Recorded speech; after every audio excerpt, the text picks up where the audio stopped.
Thanks for joining us for Elko Live today here on KELK. And, well, it may not be a critical discussion, but it's certainly timely.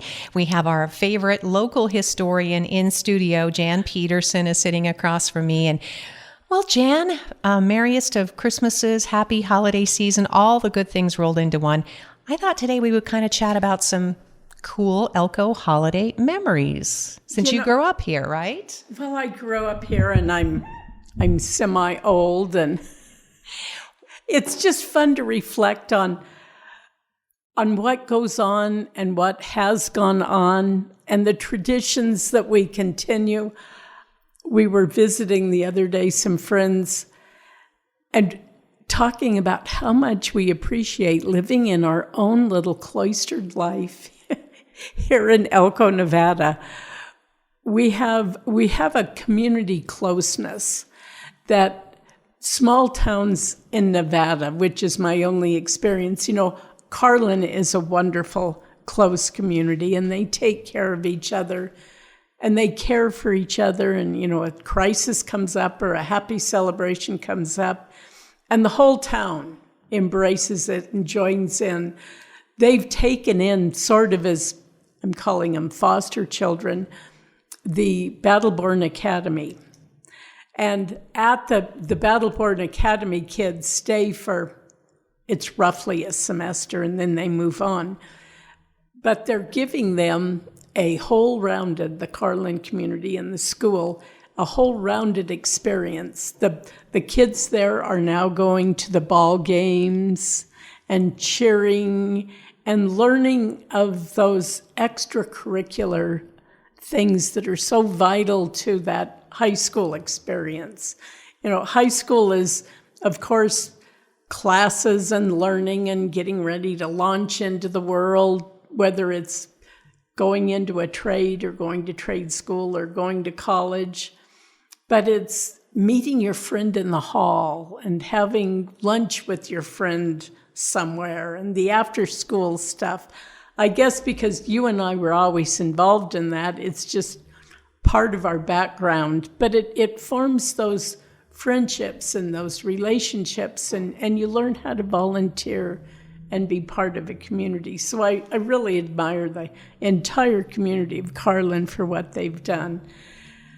And I was in Wendover we went to a concert in Wendover, and it was so fun. But I've gone with Cowboy Poetry to the kids for assemblies and stuff in January, and they have awards ceremonies and give those, the parents come and they've got flowers, and the kids are recognized for being good citizens as well as academic things. And I think that's what because we're so isolated here, we think we're big stuff, but we're isolated, and we learn to take care of each other. I think it's Christmas week, which is good grief next week. The town of Wells they do the carols and lessons, and they go from the Catholic Church to the Presbyterian Church and one other, I'm not sure where, and then they wind up at the LDS Church, which is the biggest place over in Wells, and they have a big cookie reception or something. But it's interfaith, and it brings people together doing that. And the Presbyterian Church here in Elko is having on Christmas Eve at 7:00 their 156th. Which is a lot. That's a lot. Christmas Eve service. Oh, my goodness. So, we just all celebrate these, and we had so much fun at the Parade of Lights. It was a blast. Jan was my helper. She's the runner. It's dark. Fortunately, it wasn't cold. And all of those beautiful, beautiful entries, they were really not in order. And it's okay. It's okay. They had great descriptions. But thank goodness. We need to find out how those big gaps occur. But Michelle Cromwell from the convention center, who was there with her daughter and granddaughter, stepped in and helped Michelle Smith and I. And it's it's really funny running up, telling Lori, the announcer, what's coming up next. And it's this leapfrog of people doing this. But how they get all those lights aglow, I'm just marveled by it. And the ingenuity of putting all of that stuff together. And, it's everything from the tribe up at the colony, and they had a great big giant drum. It was and their amazing. Drum group, and you've got Travis Gerber pulling a stagecoach with just a simple strand of lights. With a little strand of lights, and Komatsu with a whole entourage of equipment. Yes. They were all celebrating the spirit of the season in their own way. And the spirit of community. Yes. And that's what... Bringing people together. And the different churches, there's an interfaith service tonight at 6:30 at the LDS Church up 5th Street. I'm sure it's got a more proper name than up 5th Street, but everybody knows where it is and what I'm talking about. And they've invited the Ruby Mountain Singers to come and sing, and that's a very interfaith group. Presbyterians have 3 or 4 in it. And it's just this conglomeration of people who want to celebrate for the right reason, not showing that one church is fancier than the other or has different beliefs than the other. I think God looks down at us and says, oh, geez, look at what they're doing now. Can't they just figure this out? They just figure it out. Can't they all get along? And the fact that we've had wars over the entire civilization, over religion, Jan, and over if people believe or worship in a certain way. And there's a reason that Hanukkah is happening this same time. This is a time to show respect. Which goes back to the Old Testament somewhere in there. So anyway, we wanted to make sure people understood that for the most part, these are the best. This is the best of Elko. This represents the best of Elko. These opportunities to worship together or to not worship, because I know that Faith Lutheran Church and St. Paul's is doing Christmas Eve and Christmas Day services for people who are struggling. They are experiencing deep grief. It's not an easy season. Right. For if you've lost someone and you're missing them, or you're just sort of flapping in the wind, not sure what's going on with your life. Yeah, it's a hard, tough time. So those are the people that need us the most. This is not a time to divide. Yeah. This is a time to come together. Lori and I were talking, we mutually, blocks away, saw the same kind of crabby post this morning. I know. We were and it was taken aback by it. Yeah. Hurtful. Yeah. Yes. So if we wonder why we got off on a different topic. We're good at that. Yeah, well, and again, I think being mothers, and in your case, grandmother now, grandmother for some time, we want the world to be we are hoping to help create a more peaceful. Can't we just all get along? Can't we really? Because there's enough pain, and we just want to promote the peace. Right. So I was wondering, being a girl growing up in Elko, what is your earliest Christmas memory, Jan? Because you grew up with siblings. They used to get a guy come out of Salt Lake, and he would come and he'd hang these big funky bells downtown across Idaho Street there.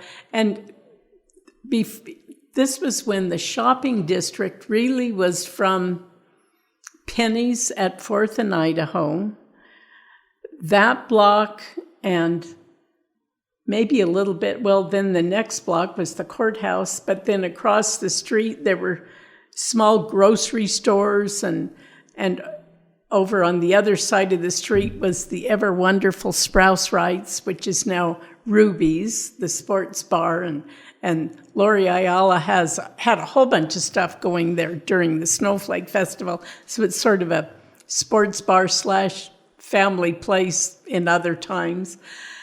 And the commercial would get all involved and stuff, and they would decorate with lights everywhere. And it was just really fun. And the toys, Western Auto, which is now the University of Grappling, was the only place that had toys for sale, a toyland. And it was like well, first of all, I have to back up a little. You remember the toy catalogs that Penny's put out, and Sears and Montgomery Ward. And that was, for us outbound people, it was pretty cool to go looking through the catalog and fantasize toys. But you could go and you could see these toys and, wish. And then around the corner at Lundberg's, which is now Carlin Trent. Mm-hmm. They had really wonderful toys there and dolls. And I just remember the dolls because I was a baby doll person. And DuPont's on the corner. Yes, when I first moved here, DuPont's was still in business. DuPont's was at 5th and Idaho, and it was actually 2 different buildings. There was the building at 5th and Idaho, and then in between that and Lundberg's was where the pharmacy was, but tucked under the stairway, George Morley had a little corner of toys and Fisher-Price toys. And, people would do all of their shopping locally then. And it's that shopping locally. Oh, there was a lady complaining the other day that she went out to Penny's and she was complaining about Penny's prices, and Penny's prices and Kohl's are pretty much the same. But, there's a huge variety we are to fortunate. shop here in Yes, Elko. we are very fortunate. And we're lucky, and it's shopping local and our tax base and all of that complicated stuff that I don't ever want to know the formula of how they do it. But that's what supports our streets and the sewer system and all of that stuff that people take for granted until it doesn't work, or there's potholes. And they wonder why the city doesn't fix things. Well, there's no money because everybody buys the city in Twin Falls or online or right. Yeah. Or when you go to a benefit for something and they're raffling off something, well, I'm pretty sure that Amazon didn't donate that. Didn't donate anything. The chamber party. I know. There was prize after prize after prize. I think Megan McKelly was hoarse by the time the party was over because she had so much generosity. That was from local merchants. The Elko Area Chamber of Commerce. And yes. Billy Crapo is a gift to this community. Oh, so many ways. She and her staff, yes. And she has this wonderful staff that when we were putting together the ghost tour this week, which was, this past month, which was a raging success in itself, and she just calmly and quietly, with marvelous efficiency that I just admire so deeply, put the whole thing together. And no big deal. The Snowflake Festival too. What a wonderful opportunity to showcase the best of Elko and to lift up spirits. And most people who participated will say, I don't think if you can shop the stores, that would be great, but they really didn't spend much on the activities, right? I mean, you could get some cocoa, or you could make a donation, or you could buy small presents, but it wasn't a big money-making thing. It was a gift to the community. It's a gift to the community. It's to draw people together to have fun and go down. And, there was the choraleers singing, the community, the Ruby Mountain Voices were singing, the Spring Creek Kids. The anybody dancers that wants to sing is welcome to come down. And the cute little dance company dancers. little dancers. Yes, they're just, that's what makes the community whole. When we can, again, bring our children and and celebrate some of these things are traditions. Some of the traditions that you may recall, Jan, we may not have those anymore because things have changed so much. We have so much technology, and I mean, where you talked about shopping downtown Elko, we used to have two trains roaring through the middle of town, and yet there's still, well, like Capriola's. Capriola's has been in the same location since 1929, so they're creeping up on a centennial. Wow, impressive. And Elko General Merchandise. Yes, Anna Cabby's. They have been there since 1936, so they're only 90 years old. But yet this radio station is 75. Yeah. I mean, what? Yeah. We were among the first technology. Yes. Which was roaring technology at its time. Yeah. In the same building on the same location, which used to be on the edge of town. Mm-hmm. Now, Lena Blom calls this Midtown. I love it. It's true, because it did. It used to be the edge of town, and the convention center was not here. And I mean, we just celebrated 50 years of the convention center, and you lived through that. That was controversial. That was, and the pool. Oh, I know. We're going to do a special radio show. James Wiley, I believe, is bringing Nikki, pool manager, who I believe she may be retiring, but I'll let her tell her story. Middle of January. You've got a few weeks. Yes, exactly. Yes, few weeks. But there are so many pool stories. That's why I said we really need to do a show like that. Do you know? And I can brag about Terry Ritz, our friend. Terry, our broadcast colleague in both radio and TV. Jan and I have worked together for decades now in both radio and TV. And Terry, I just remember when he came back, whatever he was doing at the pool, he was always doing something, that guy. I mean, it was always civic-minded. But he literally fell in love with his wife-to-be. He saw her at the pool. At the Elko pool. She was a lifeguard with your kids. Yeah. And we said, oh, Terry, she's too young for you. Well, she wasn't, but we were just, she's a lifeguard at the pool. She's got to be young. Well, anyway, they just became grandparents in November. That is so exciting. Isn't that? Yeah. And they met at the city swimming pool. Or he met her. He laid eyes on her. I worked for Paul Rogers at the pool for 10 years. And all 4 of our kids worked for Paul Rogers. So you could tell your own pool stories. Oh, yeah. And back in the olden days, we would put in Moody Blues tapes and crank them up full blast in the evening. And the audio in there ought to be amazing, all the echo effects. And they had this really hokey PA system.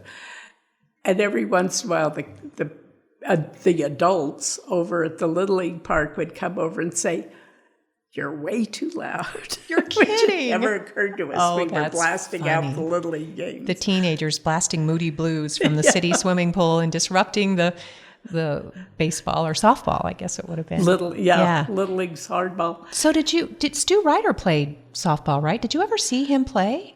Because I heard he was really good. Stu Ryder played, I can't think who else was, I think Ernie Hall was on that team. They played for Burns Funeral Home. I heard, they were good. Yeah. And Stu Ryder was a long time disc jockey, when they were really disc jockeys. When they were live, and Stu would announce, among other things, he would announce who was traveling up and down Idaho Street. Oh, my goodness. He would announce the names of songs, and then he would drop the needle on the record. Oh. He and Tony Salvatierra and Dave Stebbins and Paul Gardner, to some extent, trained me, so I'm just name dropping right now. Yeah. But Stu's wife, Margaret, would have the radio on in the morning, and then he would drop hints to Margaret to take their daughter Tennille to school. Short legs. He had nicknames for everybody, and I was Tinkerbell. I don't know where that came from, but okay. Yes. Yes, Stu was a legend. He used to do, when Howard Hickson first started doing He's a former museum director, yep. And he was the director at the Northeastern Nevada Museum across the street. Stu would be the announcer for those. Oh, and he still is the voice of Silver the Eagle story, but I'm not sure it's in commission right now, but they said they saved his voice. Oh, so really? I hope so. Oh, how cool. Yes. And, we just, like I keep saying over and over, we do things to take care of whatever needs to be done. Well, the convention center is a good example of that. When the high school auditorium burned in 1971 or something like that, and it had been converted from a gymnasium to a theater, and from a 1918 building, so it had real marginal, minimal capacity anyway. So then they didn't replace it. But Lorena Morin and a bunch of other civic-minded individuals. Mind you, that was a much smaller group at the time, much smaller population. But so it was hard work. But they typed up a whole criteria of why we needed the building. And it's pretty much the same footprint. In fact, it's the exact same footprint it is now. And they went door to door throughout the county. They did? I did not know that, Jan. This committee of like 15 people. Wow. And the college. Oh, that's true. The college was built. Give a day's pay. When the college was, the thought for the college, after we got robbed and taken it away from us from the university in 1884, then in 1967, people in Elko, these same resolute citizens, realized that people are place-bound. But this is way before remote learning and all of that stuff. But they were place-bound, but they wanted higher education, additional beyond high school education. So they went door to door and campaigned at the state legislature to get the funding, and formed the Elko Community College, it was called, and that was 60 years ago. Yeah, so, I'm thinking of the names of people who've been gone, but that we stand on their shoulders and we really need to remember them and tell their stories. I'm thinking of Mike Marfisi and Paul Sawyer. And Hugh McMullen. Yes, of course. Lundberg. Hugh. Yeah, Mel, thank you for that. And again, we could just start. Paul Sawyer. Yep, I remembered Paul, but I was thinking of, obviously Dr. Collette he actually has some recognition on campus, which is nice because he left some money to the college for, I think, the welding or building. It doesn't matter, but it's just... It reminded me at City Council Tuesday, Jan, and a lot of people are talking about this now, how many truly dedicated people have built this community, and they expect not a thing. No. Some of them long gone, but all that we can do to honor them is to continue what they started and to take care of it and to be respectful to each other. A bunch of people recognized Linda Trontel down at I call them the Riverside Baseball Park down there, which I love. And the expanded plan for a park down there will probably take 20 years. Oh, by the hot hole. Yes, that'll be more of a historical. Incredible. I know. That's going to be great. And then there's talking, maybe this was at the city council at Galen meeting Christine. For Galen. Yes, and that was approved. And Galen he loved his community, of and course. He loved baseball. Oh, he was the biggest baseball sap. Oh, and he was the kind of coach you want your kids to have. Mm-hmm. He never raised his voice. He didn't criticize. Right. He was a one of a kind, and he was like his dad. Actually, his dad was the same way. Oh, and those stories. See, he continued his dad's legacy. So, yeah. And his children, the grandchildren. There were family members at City Council, Jan, and all of them just spoke beautifully about Galen, and that is going to proceed. They will have a committee just because there is an ordinance about how to name things in the city. Oh, there's got to be. But Mayor Keener and the council members, they were all saying, when you start thinking about it, we don't have enough places to name if we were doing it, just because there's been so much goodness. People don't know about Newton Field. Oh, you're absolutely right. Lloyd Newton was a typesetter. This goes way back for the Elko Independent, working for Snowy Monroe and later for Max Wignall. And he raised a granddaughter, but he umpired. The men's softball league used to be over at the Newton Field Park. And he was every night. He would sit there and he would umpire every game, volunteer. And his wife would sit in the car and read a book, I think. Wow. Just because he saw the need. Mm-hmm. When it comes up, and folks may want to research this some more, but I think at some point Sharon Way, that little street by the museum, right? It might be needed for museum expansion, but I get nervous because I think, well, let's not forget Chris Sharon, right? Who was the Free Press editor? Yes, who was and helped put KELK on the air. He was one of those business people who said, we want to hear the ball games. We want to hear baseball, the Giants play and all the things, right? Yeah, Are we out of time? Well, I want to make sure, because I just invited Jan today because I said, look, this is a holiday season.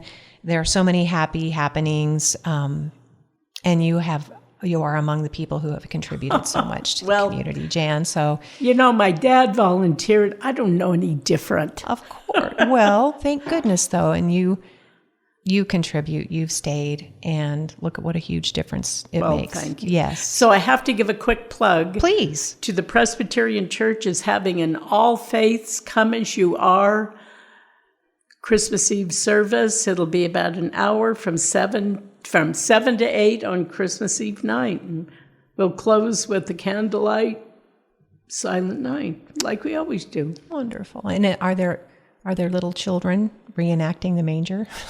No. Okay. Olivia did that. We have cute little kids singing, though. That's wonderful. That's all that and matters. I've recruited my granddaughters, too. Oh, good. I don't know who's showing up. Part of the Corliers. Oh, it will be wonderful. I told them. So, yes, please do seek out a home if you can find one this holiday season that best suits you and makes you feel safe, provides you shelter, and gives you faith and hope for the future and the year ahead. And let's just all get along. Thank you, Jan. Let's just all get along. And Merry Christmas. Merry Christmas, everybody. And thank you, listeners, for joining us for Elko Live. Thank you so much, dear friend. You're welcome.